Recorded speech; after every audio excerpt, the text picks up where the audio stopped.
আসসালামু আলাইকুম। আশা করি সবাই ভালো আছেন। আপনাদের মাঝে বরাবরের মতো আরও একটি নতুন ভিডিও নিয়ে হাজির হলাম।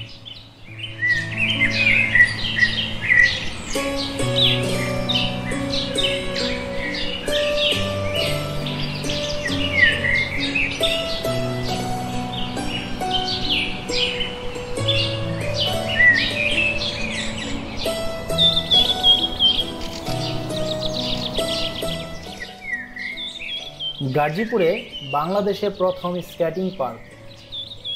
এটির অবস্থান শিমুলতলী চত্বর বাজার বনখড়িয়া বনের ভেতর। প্রাকৃতিক পরিবেশ কোলাহল মুক্ত, চারপাশ সবুজে ঘেরা, অফুরন্ত সৌন্দর্যে ভরা এই স্কেটিং পার্ক, যা আপনাকে আরও আনন্দ বাড়িয়ে দিবে। তবে বলে রাখি, এখানে ভুলেও একা আসার চেষ্টা করবেন না, কেননা এটি তৈরি করা হয়েছে বিশাল বনের ভিতর। চারপাশ একেবারেই নীরব, কোনো প্রকার বন কর্মকর্তা ও কর্মচারীর সহযোগিতা পাবেন না। রাস্তাগুলি কাঁচা, বৃষ্টি হলে কাদায় ভরে যায়।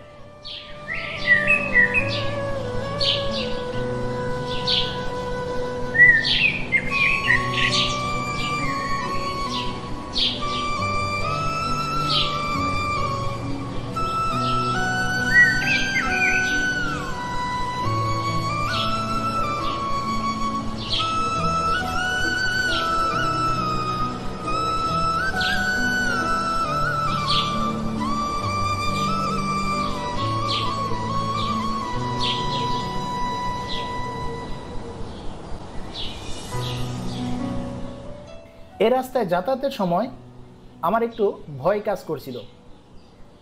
আপনারা দেখেন চারপাশটা কেমন নীরব। যারা আসার কথা ভাবছেন তারা গ্রুপ করে আসবেন, খাবার পানি ও হালকা খাবার নিয়ে আসতে পারেন। আরও একটা কথা বলি, যাতায়াত ব্যবস্থা তেমন একটা ভালো না। কিছুটা বনের ভিতর পায়ে হাঁটতে হবে, অথবা সাইকেল বা মোটর সাইকেল নিয়ে আসতে পারেন। এখানে আসলে আশা করি আপনাদের মন ভালো হয়ে যাবে।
চারপাশটা শুনশান নীরবতা ও প্রকৃতির সাথে সময় কাটানোর জন্য চলে আসতে পারেন গাজীপুরে বনখড়িয়া বনের ভিতর।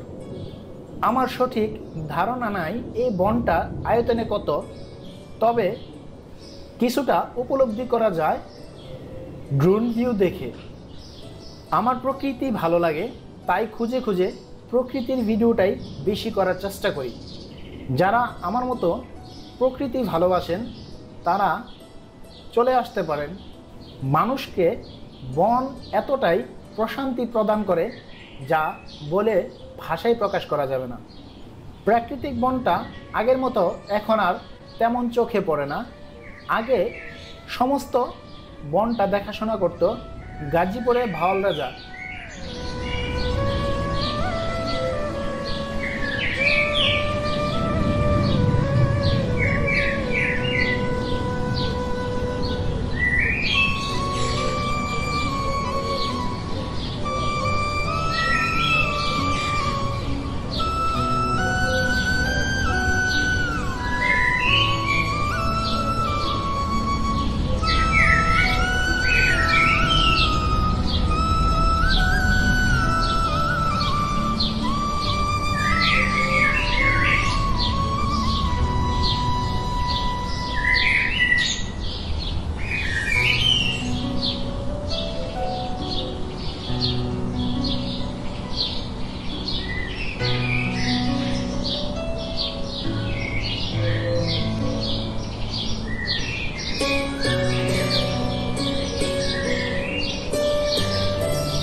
কালের বিবর্তনে এটি এখন কিছুটা সেনাবাহিনীর তত্ত্বাবধানে, কিছুটা জাতীয় উদ্যানের অধীনে, কিছুটা বন বিভাগের অধীনে।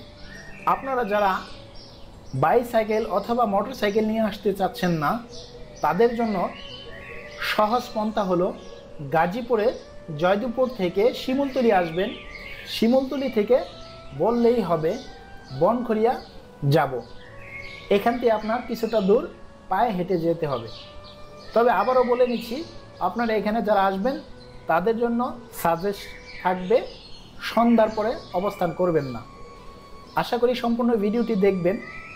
আর ভিডিওটি যদি ভালো লাগে লাইক কমেন্টস করে পাশে থাকবেন।